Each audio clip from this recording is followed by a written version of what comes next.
These guys out of the box, there ain't no chance of that fitting in there. So, whatever your pleasure is as far as doing this, you can buy a fancy guy, you can use a file, anything like that on this first step. We're going to take these bad boys off and we're going to get to filing.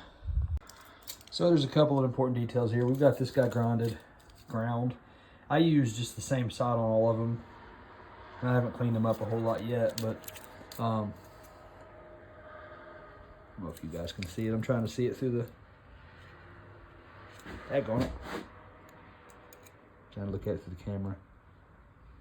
We got our ring gap pretty happy here. What we want also is the two sides to be even. We don't want one side sticking out a whole bunch more. I got to file, see the top side just a little bit closer than the bottom side. So I'll level on that a little bit, and we're gonna take a file and hit the edges and make sure there's nothing you can drag your fingernail on, like in this direction and the top side, because if not, you'll get a big nasty gouge up and down the cylinder. We don't want that. So that is our top ring done.